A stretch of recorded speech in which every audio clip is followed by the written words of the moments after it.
Last time, I completed the prologue to this game. Completed being a questionable verb here because I did it terribly. Ultra Kill is a high-octane movement boomer shooter where the core aspects of the game specifically revolve around you playing it with the presumption that you don't have Parkinson's. Watching my prelude footage back, I genuinely had to question whether I had some kind of here undiagnosed learning difficulties. In spite of my borderline arthritic performance though, I triumphed forth into the first actual layer of hell itself, Limbo. So here, the time has come, and so have I. Now how did I fare in the first actual chapter of the game? 1-1. Well,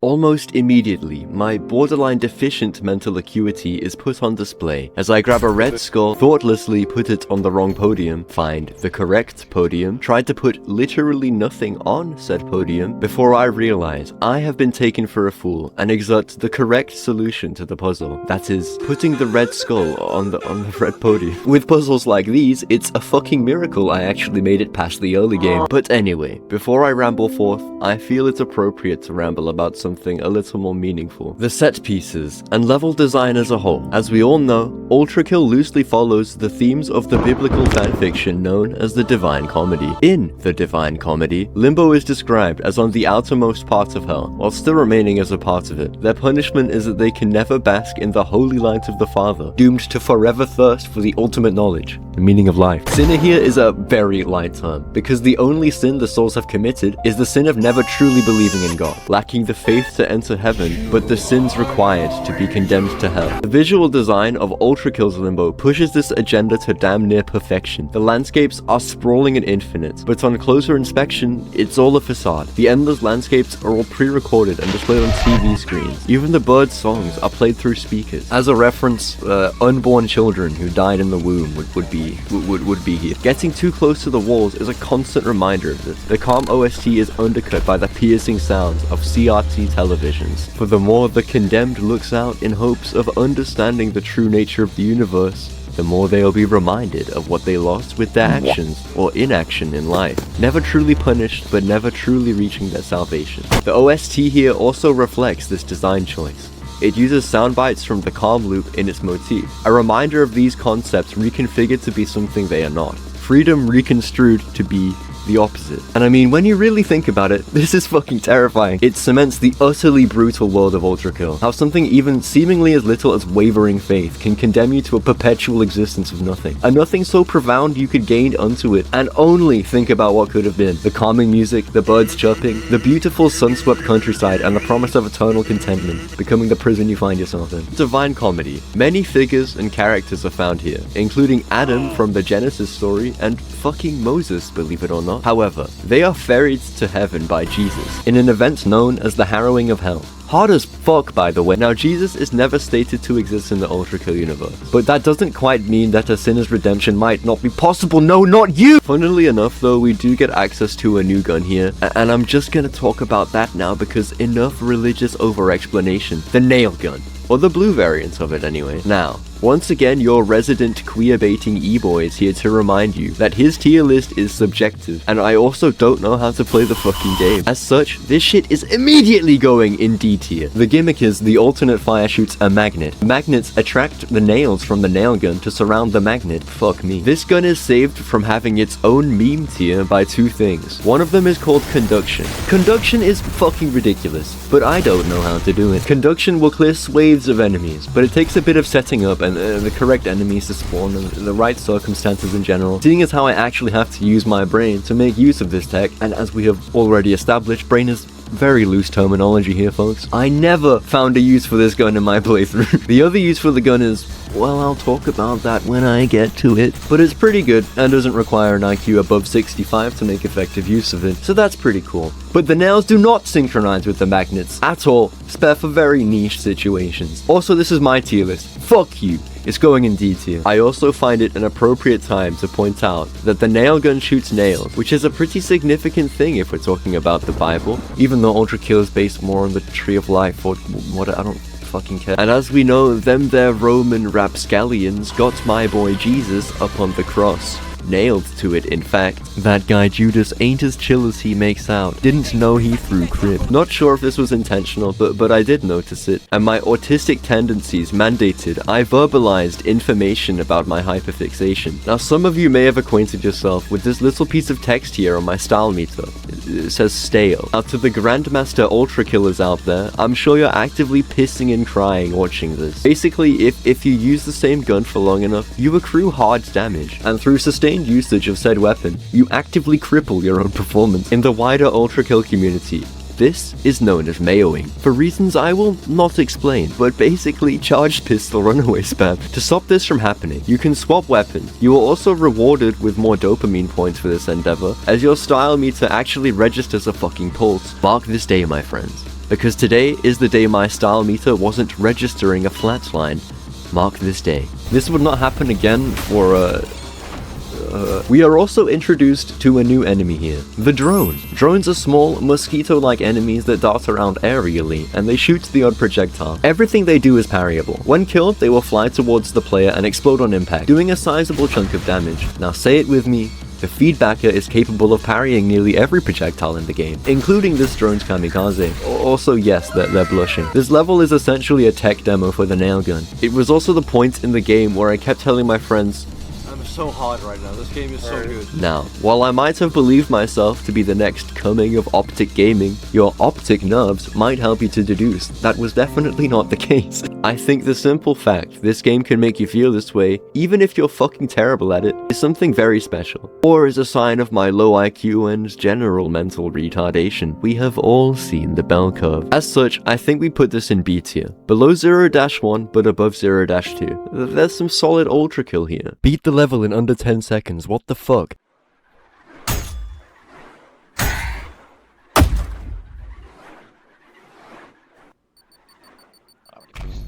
(1-2) is a level renowned for, ignore that, having one of the worst songs in the game as its main theme. And the fun part about that is, you get to picture me editing this segment for 10 hours, all while I listen to it over and over and over. In this level, I yet again engage with the free enterprise capitalist system that canonically belongs in hell, and buy the overheat nail gun. Now more than anything, this gun is exceptional at being loud. So much so that at multiple points throughout playing the game, the noise from this gun literally caused the rest of the audio to stop playing. But you see, that's what I like. I like the crunch. Now I managed to knock a good amount of use out of this trusty bucket of bolts in my time playing the game. I think it comfortably belongs in B tier, above the default revolver. In this level, I also demonstrate my pyrophobia. And to top it off, guys, I think I left my oven on.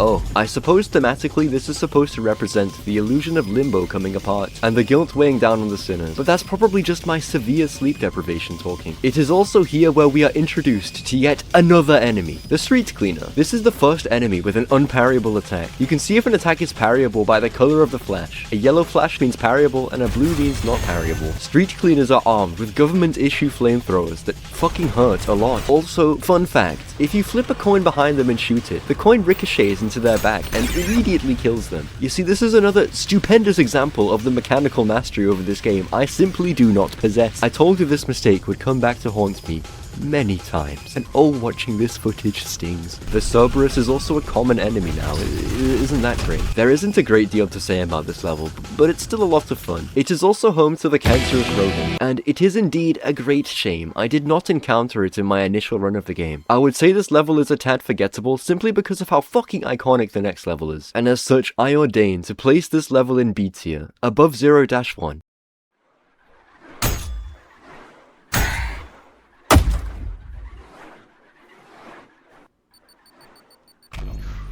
Now if 1-2 song was enough to instigate psychological breakdown and near complete serotonin crash, 1-3 is entirely on the other side of the spectrum. Upon entering the level, I am greeted by this split door. You only need one skull to open it, and this is the most obvious secret of all time, so did I do it? Well, my brain is fucking wired on the amphetamine that is this game. I'm powered by pure willpower and a considerable amount more testosterone than my nervous system is equipped to handle, and in order to continue my crusade, I step forth into the red skull door, the best brightest color. In the very first room, I succumb to fatal vaporization via Hell Orb. In the next room, I once again fall victim to the fucking mountain of a learning curve this game has. Not sure what was going through my head at the time. I can only presume I thought I was Tarzan the way I leapt into 3 clearly visible projectiles. I would then die again when Maurice cross-map YY fakey no-scoped me from the other side of the room.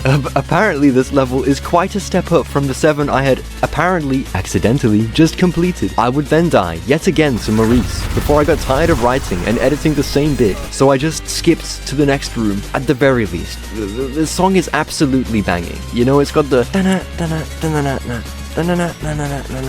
being as enlightened as I am now about the core game mechanics, I really have to question some of the shit I do. For example, what was I thinking when I shot that magnet? It is also at this point where I had accidentally found a secret that I thought was just a part of the game's base progression. This secret took me to the very end of the blue skull path. Inadvertently, I had just accidentally completed both sides of the gauntlet, but because I'm a knuckle-dragging simpleton, I completed the room, completely forgot to grab the skull, and completed the blue skull path backwards. What?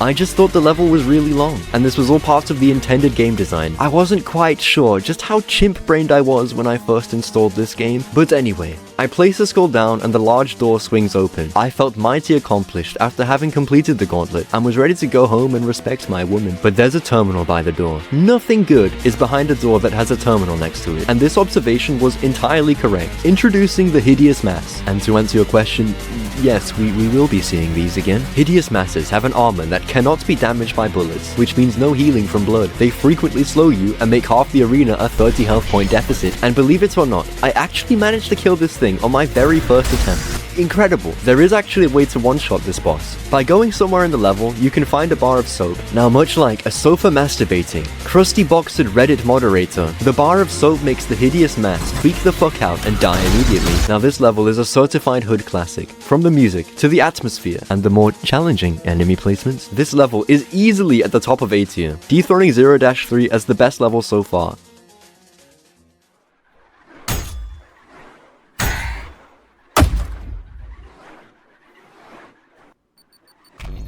1-4 is the most speedrun level in the game. It is a simple and accessible speedrun, and is widely regarded as the easiest level to speedrun in the entire game. So why the fuck did it take me 9 minutes and 50 seconds? Clair de Lune is the final level for Limbo, and you know what that means? Boss fight. Well, as soon as I figure out how to get to the boss fight, you see there's a door that mandates I collect 3 skulls in order to open it. Alternatively, I could forego the scavenger hunt entirely and break the glass above the door, but 45 minutes into the game I wasn't quite there just yet. One step at a time, folks. There's also this big door with Roman numerals on it that I wrongly suspected was part of opening the other door, but is actually just completely unrelated. As a matter of fact, I need to talk about this door. So remember when I said it kind of gets sidelined later on? Well, there's actually 2 variations of each revolver, the default and the slab. Slab revolvers deal higher damage at the cost of having lower fire rate. You unlock them by opening this door, which can be done by finding 3 hidden tablets throughout Limbo. The slab piercer is a straight upgrade to the normal piercer. It has a slower base fire rate, but the charge time for the laser is exactly the same, and it does even more damage. Using the default piercer over this will really lower my opinion of you, combining this with a few coins for one of the heaviest bursts of damage in the entire game. Now this is debatably S tier, but I'm gonna do something sporadic and unexpected and put it at the top of A tier. You know, gotta keep the viewer on their toes. The slab marksman is a much shittier version of the already incredible default marksman. No, I'm not gonna split coin. Your propaganda just doesn't work on me. But it does give you access to coins, which alone makes it B tier minimum. And that's exactly where I'm gonna put it, actually. And finally,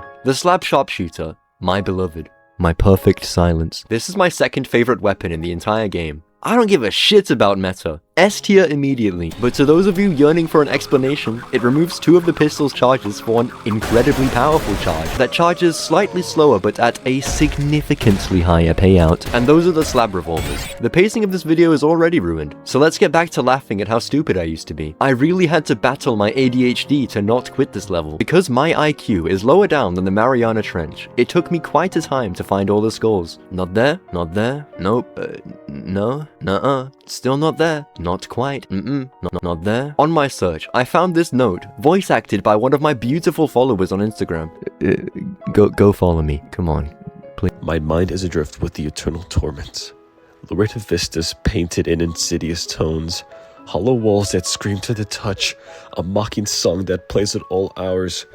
Even the sounds of birds are fake, all reminders of my enduring damnation. Gabriel, my dearest friend, in endless penance I have awaited your embrace into heaven. I have been so faithful, accepting of my fate, but to what end? What a punishment is this, that I am to bear the keys to my own doom with no hope of salvation? These skulls sneer their devilish grins, voices chattering, tempting me to take the plunge deeper into hell. I won't do it. I've hidden them away amongst the furnishings, books, and the very foundations of this accursed place. Forgive me, Gabriel. I will await your gooning session.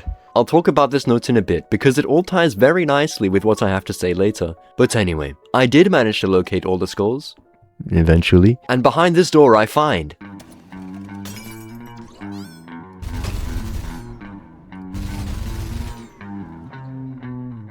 V2. Now, if you thought I died a lot in 1-3, then prepare to have your mind absolutely blown by the belt-to-ass action you're about to witness. She has a shotgun, she has a nail gun, and she has quite a great deal of hatred in her heart. V2 is, lore-wise, the second of the V models to be produced, with the first being V1 Ultra Kill, who you play as. Neither of these robots ever made it out of the prototyping phase. Now, there's a couple differences between V1 and V2. V1 was designed to destroy whatever is in front of it, and V2 was designed to protect whatever is behind it. She also doesn't have the capability to absorb blood like the player, but has a much tougher exoskeleton. An exoskeleton which is inherently rather punishing. As a matter of fact, this fight made me lock in so fucking hard that I actually left the Discord call I was in. You fuckers weren't watching my stream anyway. Finally, upon defeating my adversary, I am presented with the Knuckle Blaster, which because of how arms worked back then, I would entirely forget I had and never make use of. In terms of ranking this, it's difficult to rank.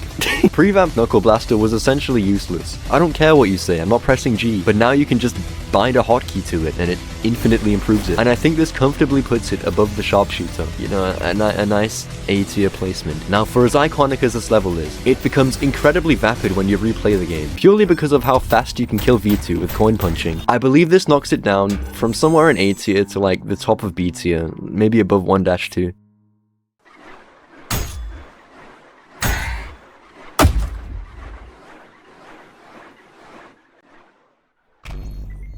It is at this point in the video where the viewer remembers that there's a secret level in every layer. For Limbo, that secret level is located in 1-1 and coincides with the challenge for that level. Oh, so that's how you do it. Now you saw me fail to put a red skull on a red pedestal. This entire secret level is just puzzles. I'm so fucked. As is tradition now, I will tell a story as the level unravels. Now I used to be employed at a certain British fast food chain which shall not be named. On this particular day, the hot chocolate setting on our coffee machine wasn't working, so my instructions were to inform my manager of customers that wanted to buy one so he could appropriately tell them that it was out of service. No idea why I couldn't just tell them myself, but hey, it spared me the effort. Now it is worth noting that my manager was Indian, and as such, she had a certain camaraderie with his fellow Indian countrymen, and coincidentally, an Indian person walked into the restaurant and asked for a hot chocolate. I go get my manager and inform him of these events, and due to aforementioned Indian camaraderie, he deigned to stir the hot chocolate manually. After 2 minutes of stirring, he was done. He handed the hot chocolate to the customer with a smile on his face and a glint in his teeth. He felt mighty accomplished. This was until, I shit you not, 15 other Indian people walk in and witness these events transpire. Assuming that this was simply how we made hot chocolate, you know, manually, they all ask for a hot chocolate, and the smile fades from my manager's face. For the next 30 minutes, he power stirs down to the last drop of hot milk. Now take this as a lesson to never do the right thing, because in that moment, I saw a man undone by his own kindness. To rank this level, there really isn't that much to say about it. It's literally Dr. Kawashima's Brain Training Ultra Kill Edition featuring Dante from the Devil May Cry franchise. It is definitely not the strongest gameplay-wise. I don't think anyone would object to me putting this in D tier, where it belongs. And also, as is tradition for secret levels, there is a terminal entry written by God at the end of the level. Can I yell? Is this loud? Failure after failure after failure after failure after failure after failure after failure. The results refuse to alter. Again and again and again and again and again and again and again and again. My faith begins to falter. Now in this entry, we learn the results of God imposing his will on the soft reboot of humanity he tried, with his word as law. The result was that every single iteration of what he tried failed, with every result being the same. The final line of this entry is particularly interesting, as God himself losing faith in what exactly it is he is doing. In a roundabout way, this sort of proves that God in Ultrakill isn't all-powerful, as he can't make exactly what he wants to happen. I suppose while we are talking about law, it's time to talk about Limbo too. Now the note left in Clair de Lune was written by a guy called Hank, who clearly devoted his entire afterlife to repenting for his sin of never truly believing. Or if the Divine Comedy's definition of it is to be satisfactory, never being christened. At the end of his life, he simply asks, why? He is sealed in limbo with the only real tools available to him being the skulls that take him deeper into hell. So, in an act of self-sacrifice, he hid them and terminated his own existence. Fucker hid them good too. I'm not mad about that. He wrote a message on the wall in his own blood, which simply reads, forgive me. Now, it is also worth noting that he mentioned ascending to heaven in this extract, but interestingly, he doesn't write this note to God, like you'd think. He writes it to Gabriel. This has huge implications, which unfortunately, I'll just have to save for another time. The rest of the journal is deemed unimportant by either V1 scanners or something else. And thusly, the only thing that survives of Hank is his absolute darkest moment, when he ended his own existence for the sake of never condemning any other sinners to the true pits of hell. The only thing that survives of him is his agony, the agony of the choices he made during his life. At the beginning of this layer, I described Limbo as portrayed by the Divine Comedy. The story of Hank is a fucking perfect portrayal of the kinds of anguish sinners in Limbo might go through, finding out they have made it to the afterlife, and have eternity to dwell there in peace, only to find out it has about as much depth as a match of Marvel Rivals. No, I'm not installing your shit game. Stop fucking sending me emails. With all that being said, I suppose we'd better shimmy on down to Lust. Thank you to Foilo once again for providing his beautiful vocal cords to fuel my ability to create incoherent content for you. His channel is linked in the description if you want to check out some of his stuff. Subscribe to me too while you're there. Come on. Also, thank you to the follower who I cannot reach because I installed a packet sniffer like a moron and the Mr. Beast crypto virus deleted all of my DMs. But if you are watching this, know your voice is utterly fantastic. Genuinely pursue voice acting. And thank you for watching and for the tremendous amount of support on the last Ultrakill video. I got intensely motivated seeing that big number, as you could probably guess by the fact there's less than a 6-month gap between uploads. If you made it this far into the video, then I couldn't be more grateful. And I hope to see you again soon. Now I'm gonna make like a snake and take a break. Bye bye.